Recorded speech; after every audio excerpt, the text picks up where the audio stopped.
우리 이거 제사 바꿔야 돼요. 다들 집에서 제사 지내죠? 그거 잘못하는 거예요. 여러분들처럼 자꾸 집에서 제사 지내고 지금 같은 식으로 차례 지내고 하다 보면은 나중에는 우리나라에 제사 없어져요. 그러면 어떻게 되냐 하면은 자식들이 자기 조상님조차도 추모하지 않는 상태가 됩니다.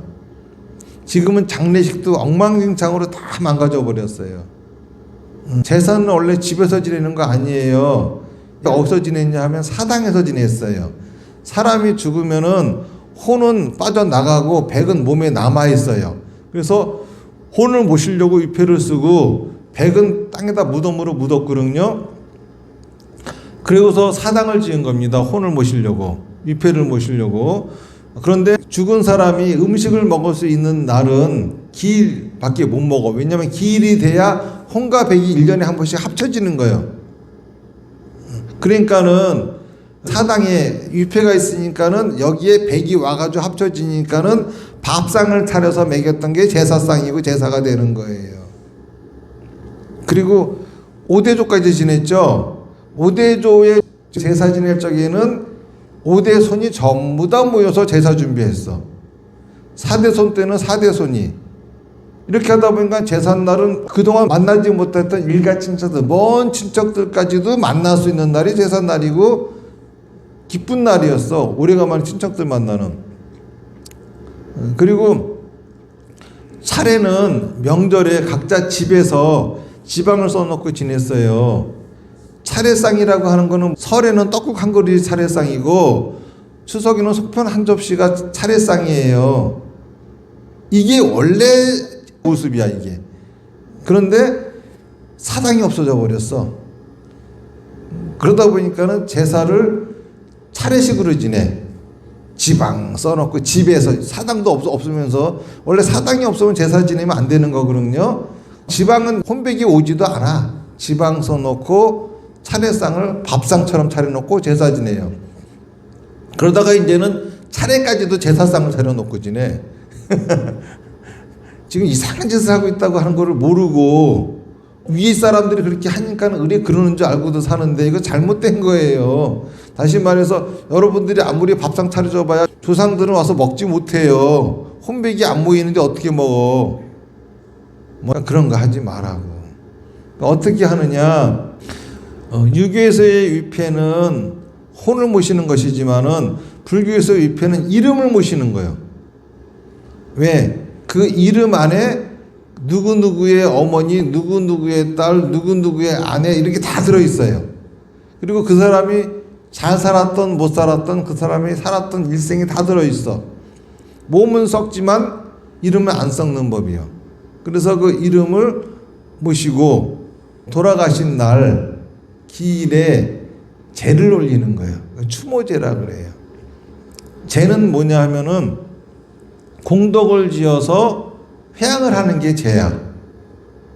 이 공덕이라고 하는 거는 공이라고 하는 거는 힘쓴다 이런 힘쓴다. 덕이라고 하는 거는 똑바른 마음을 실천한다는 소리야.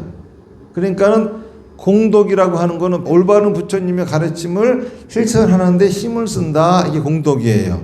그러니까는 올바른 부처님의 가르침을 실천했잖아요.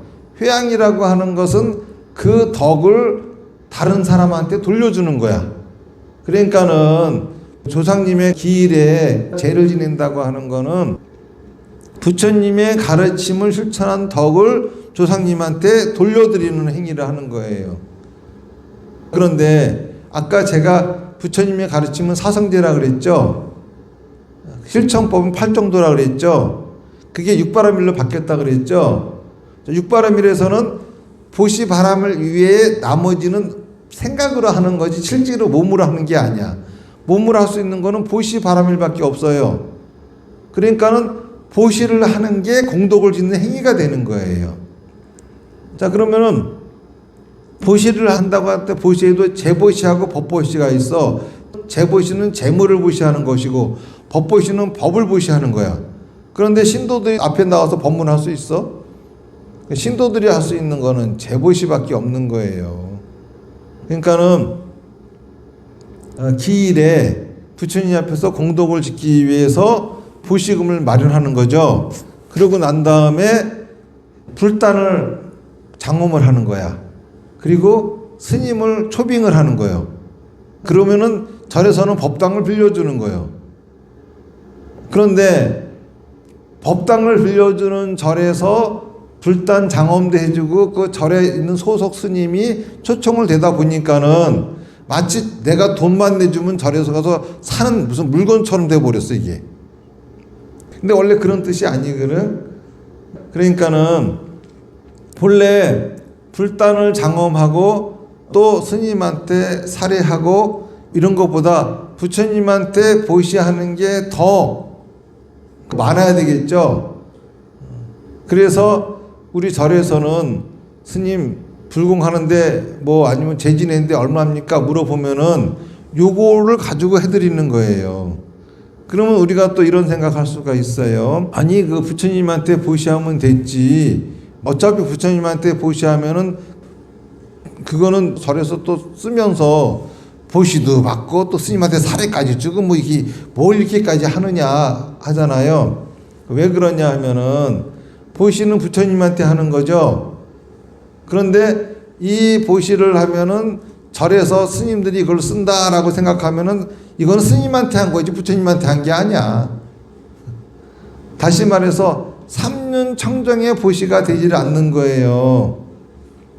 부처님한테 한 보시가 돼야 되는 거지. 그러니까는 그거를 막기 위해 가지고 스님한테 따로 사례가 있어야 됩니다 라고 알려드리는 게 마음가짐을 이거는 부처님한테만 드리는 거야 이런 마음을 갖게 하려고 그렇게 하는 거예요. 그리고 이런 의미에서 보면은 불교의 죄는 참 편안해요. 다시 말해서 여러분들이 절에다가 위패를 모시잖아요. 그러면은 사당이 생기는 거야. 유교에서는 위패를 모신 것을 사당이라 하지만은 불교에서는 사당이라고 안 불러 원찰이라고 불러요. 원찰. 원할 원자 절찰자 그래가지고 원찰이다 이렇게 불러요. 그러니까는 불교 신도들은 원찰이 생기면은 사당이 생긴 거나 마찬가지야. 그럼 기일에는 절에 와가지고 추모제를 지내면 돼요. 어떤 사람 이런 사람들이 있어. 절에다가 제를 지내도 돈이 들어가가지고 그 어려워서 힘들어 이런 사람도 있어요. 자, 제에서 가장 중요한 게 뭡니까? 부처님한테 올리는 보시죠. 그런데 왜 스님한테도 사례를 해야 한다고 했죠? 부처님한테 하는 보시가 이게 부처님한테 드리는 것이 돼야지 스님한테 드리는 게 되면 안 되잖아요. 부처님한테 드리게 하는 걸 명확히 하려고 한 건데 여러분들이 나는 부처님한테 드리는 보시는 하겠는데 스님한테까지 살해할 여력은 안 된다. 그러면 스님한테 부탁을 해. 좀 봉사 좀 해주십시오. 그리고 스님들은 그거 살해가 꼭 필요한 게 아니거든. 그렇게 치면 어떻게 보시금은 얼마든지 상관이 없죠. 10원이든 100원이든 그러니까는 그런 거 상관없이 얼마든지 할 수가 있는 거야. 근데 절에 와가지고 하는데 얼마입니까 하고 물어보면 불단 장엄도 해야 되고 스님 사례도 있어야 되고 보시금 이러니까 얼마입니다 이렇게 부르게 되는 거지. 그냥 와가지고 이거 부처님한테 이만큼 보시하랍니다. 그 대신 그거를 부처님한테 올리는 보시금으로 알아야지 불단을 장엄하고 스님한테 주는 사례다 이렇게 생각하면 하나 공덕이 안 돼. 제라고 하는 거는 공덕을 지어서 회양하는 거죠. 자, 그런데 어떤 절에 갔더니 그 스님이 깎아주고 공짜로 해주고 다른 절보다 더 싸게 해주고 이러면 이게 죄가 됩니까? 지금 다들 그러고 있어 절들이.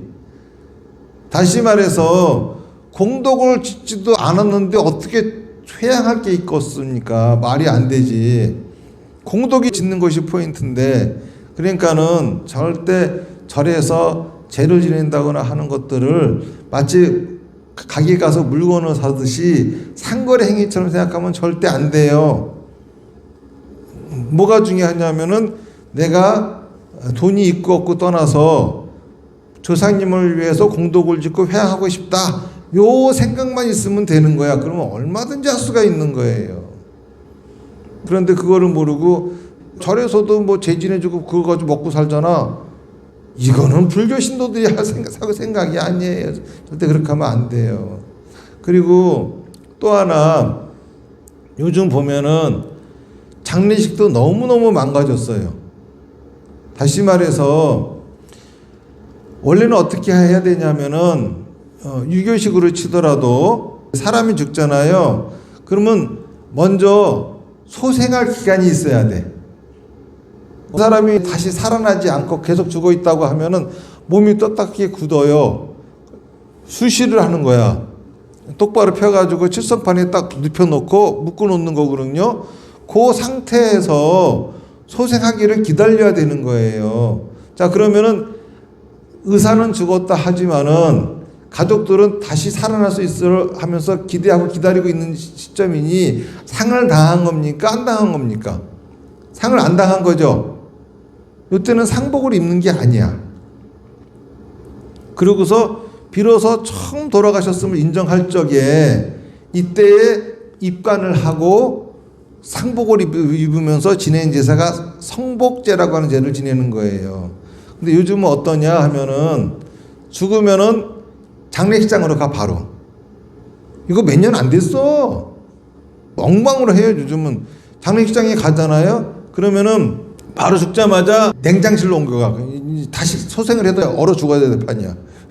다시 깨어나도 이제 너무 떨떠 죽어야 돼 이제. 그러다가 불구덩이 확 집어넣어서 태워버려. 그러니까 요즘은 내가 보기에는 영안실에서 살해당하는 경우도 많이 있을 것 같다는 생각이 들어. 옛날처럼도 안 해요. 일본에 친한 스님이 돌아가셔가지고 갔더니 무려 소생하는 기간에 2주일을 가죠. 얼마나 따뜻해요, 가족이라도. 그래서 원래는 어떻게 하는 거냐 하면은 사람이 죽으면은 돌아가신 분의 방에다가 수시를 해놓고 그러고서 가족들이 이렇게 들여다보는 거예요. 아직도 계속 돌아가 계신가? 살아날 기미는 안 보이나? 그런 시간이 필요한 거예요. 그리고 요즘은 죽자마자 바로 상복 입어버려. 요즘은 이 장례 일정을 누가 하냐 하면은 상조회사가 해버려요. 장례식장하고 상조회사가 지들 돈 벌어먹으려고 발버둥 치면서 난리를 치지 장례도 똑바로 못해. 아니 뭔 놈의 죽자마자 하루 만에 입관해버리고 그 다음날 바로 화장장 가버리면 문상을 언제 하라는 소리야 도대체. 문상도 못해 요즘은. 그러면은 장례 비용이 요즘 나오는 금액이 평균적으로 1200에서 1500까지가 장례 비용이라고 하는데 요즘은 문상들도 안 가잖아요. 장례식장이 그따구로 들어 하니까는. 이런 식의 장례. 그러다 보니까 지금은 이제 어떤 식으로 하냐 하면 사람들이 죽자마자 영안실에 넣어놨다가 화장장 가서 태워버리고 그래서 무빈소 장례 이것이 유행이야. 이거 아주 큰일 났어요. 그래서 제가 여러분들은 그렇게 하지 말고 불교식 장례를 치르세요. 이걸 알려드리는 거예요. 예? 어떻게 하느냐? 알려드릴게요. 우선 문상을 그렇게 받지 마. 아무 때나 문상 받지 마. 불교식 장례는 그렇게 하는 게 아니야. 처음에 어떻게 하느냐 하면은 사람이 죽잖아요. 그러면 시신을 바로 집으로 모시고 오세요. 그래서 수시를 해. 그러고 난 다음에 이제 성복제 하는 날을 정해요. 돌아가시고 나서 일주일 후에 하든 3일 후에 하든 며칠 후에 하든 이제 가족이 정하는 거예요. 그때까지 가족들은 집에다 이렇게 모셔놓고 회사 다니는 사람 다니고 하던 일 하면 돼. 그러다가 성복제가 되잖아요. 그때가 되면은 집에서 입관을 하는 거야. 입관을 하고서 그 관을 어디로 갖고 오느냐? 태양사 법당으로 갖고 오는 거야. 이제 마지막 부처님한테 인사드리기 위해서. 그러면서 법당에 관이 딱 놓이잖아요. 그러고 나서 여기서 성복제를 지내. 이때의 문상객이 그날 다 오는 거야. 아무 때나 찾아오는 것이 아니라 문상하는 날은 하는 시간은 그때밖에 없어. 그래가지고 그때 며칠 날 몇 시까지 태왕사로 모이세요 해가지고 여기서 성복제를 치르는데 이것도 그냥 스님 혼자 독경을 하는 것이 아니라 가족 대표 나와서 추도사, 친구 대표, 회사 대표 이런 식으로 몇몇 대표들이 나와가지고 우리끼리 한다면 신도 대표도 나와가지고 추도사를 하지. 살아생전에 어땠습니다. 뭐 어쩌고 저쩌고. 그러고서 성복제 지내고 나서 가족들은 가. 그러고 난데 그 다음날 아침에 성복제는 보통 저녁에 지내요. 그리고 그 다음날 영절식을 하는 거야. 이건 아침에 하는 거야. 이때 또 문상객들이 또 오는 거야. 그러니까 문상을 2번 받는 거예요.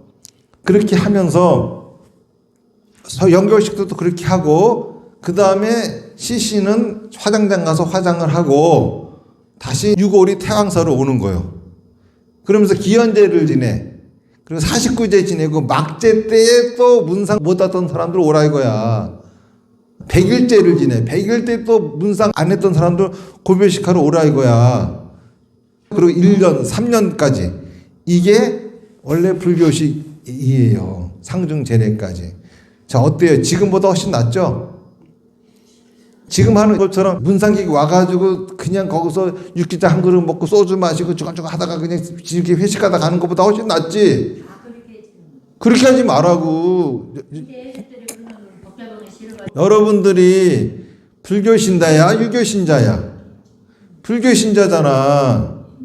자, 그럼 여러분들이 만약에 이런 장례식을 하고 싶다. 그러면 뭘 어떻게 해야 되겠습니까? 어떻게 해야 되냐 하면은 태왕사의 위패 모시고 제사 때마다 자식들을 불러서 여기서 제를 지내. 그러면은 제가 일일이 다 이렇게 설명을 해주고, 자, 문상도 받죠. 그리고 만약에 연천이 힘들다 그러면 서울의 참종사에서 해. 거기도 내가 주지잖아. 우리는 절이 2개잖아. 서울도 있고 여기도 있고. 자식들은 연천에 안 살고 다 서울에 살기 때문에 힘들다. 서울에서 하라고. 그런데 내가 이걸 만든 거야. 요 장례 처음부터 끝까지 다 할 수 있게끔 이걸 지금 다 만들어 놨어요. 그러니까 여러분들 자식한테 얘기해. 네 애미 죽으면 바로 절로 연락해라. 그러면 절에서 장례지도서 갈 거야. 절에서 염해주고 다 할 거라고. 상조할 필요 없어. 그 대신 밥 먹이는 문상하지 말고 절에서 문상을 해요. 그러고서 문상 얘기 오잖아요. 그러면 그 사람들이 부의를 할 거 아니야. 그 사람들을 위해서 선물이 다 준비돼. 사례를 한단 말이야. 아주 감사합니다. 선물도 다 주는 거예요. 한번 태강사에서 제대로 해봐. 그러면은 연천에 있는 사람들, 야, 저게 진짜다 해가지고 다 할걸. 지금 한국은 이거 손 야만인들처럼 돼버렸어. 내가 이런 거 하니까는 주지스님이 뭐 장사할래? 내가 언제 장사했어? 나는 이거 왜 하는 거냐 하면은 우리 신도들 있잖아요. 지금 너무 망가졌으니까 제대로 해드리려고 하는 거야. 그렇게 해봐야 여러분들 장례식이 쓰는 1200에서 1500 있잖아요. 그 안쪽으로 49제까지 근사하게 해. 그 비용 가지고 좋은 49제까지 한단 말이요. 싸게 하면은 한 5, 600이면 돼. 그런데 지금 장례식장에 가봐. 다 쓰는 돈이 1200에서 1500 정도 쓰잖아요. 그거 장례식으로 끝나는 거야. 근데 태왕사에서 하면은 부처님한테 보시도 하고 공덕도 짓고 49제까지 다 깔끔하게 처리가 되고 오는 사람들 다 성대하게 진짜 잘했다는 느낌 들게 한단 말이에요. 그러니까는 여러분들이 아무리 하고 싶어도 죽은 사람 못해 산 사람들 마음이지. 자식들 마음이지. 그러니까는 자꾸 제사 안 지낸다 하지 말고 원래 제사도 집에서 지내는 거 아니니까 아까 말씀드렸죠. 지금 잘못들 하는 거라고. 원래는 사당에서 했던 거를 차례 방식을 갖다가 하는 제사 엉터리를 하고 있는 거니까는 그것도 유교식이야. 다 내려놓고 불교식으로 하시라고요. 그렇게 하다 보면은 제사부터 그렇게 여러분들이 바로 잡다 보면은 그 며느리들도 좋아. 제사상 안 차려도 되니까는 그냥 몸만 오면 되잖아. 얼마나 좋아. 절에 와가지고 그렇게 하시라고. 자꾸 이런 교육을 시켜야지. 알아야 하지. 모르면 못해요. 거기다가 설 추석 차례 때도 원래 차례상은 제사상이 아니기 때문에 설에는 떡국 한 그릇, 추석에는 송편 한 접시만 놓으면 되는 거예요. 저렇게 차리는 거 아니야. 그런데 여러분들이 태왕사에다가 위패를 모시게 되면은 태왕사에서 설 추석에 지방을 보내드릴 거야. 그리고 필요하다 그러면 촛대, 향로, 초향 다 보내드릴 거야. 그럼 그거 가지고 벽에다가 딱 붙이고서 떡국 한 그릇 놓고 다 같이 삼배. 그리고 그거 태워버리면 차례 끝. 집에서만 아니야. 놀러 가서 콘도 가서 해. 원래 차례는 그런 거요. 제사가 아니란 말이야. 제사나 사당에 가서 지내는 거지. 그건 어디에서나 해도 되는 거예요. 하지만은 지금처럼 하다 보면은 사람들이 제사도 안 지내야 되고 차례도 안 지내야 되고 이러면 어떤 야만인이 되냐 하면은 부모님이 돌아가셔도 추모할 줄 모르는 금수 같은 민족이 되어버리는 거예요. 이거 막아야 됩니다. 그냥 버리잖아. 그래 요즘은 그래 버려버려. 상호제 탈상은 무슨 탈상이요. 지들 이 명칭 붙이면 다 탈상이요. 그리고 갖다 막 버리고. 이 지금 우리나라가 한류 그러면서 세계적으로 발전하는 것처럼 보이지만은 실제로 지금 대한민국 사람들이 하는 짓들을 보면은 아프리카에 있는 미개인만 또 못한 짓들을 해요. 부모가 죽어도 어떻게 할 줄도 모르고 이렇게 살면 안 돼요. 그래서 내가 이런 거를 바로 잡으려고 하다 보니까는 상조회사 데리고 오면 얘네들 돈 벌어먹으려고 눈에 불을 켜요. 그래서 아예 내가 만들어버렸어. 알겠습니까? 그렇게 하려고. 그러니까는 앞으로는 여러분들도 그런 장례식을 해서 마지막 가시는 길에 부처님한테 인사하고 갈 수 있게끔 그렇게 하시면 됩니다.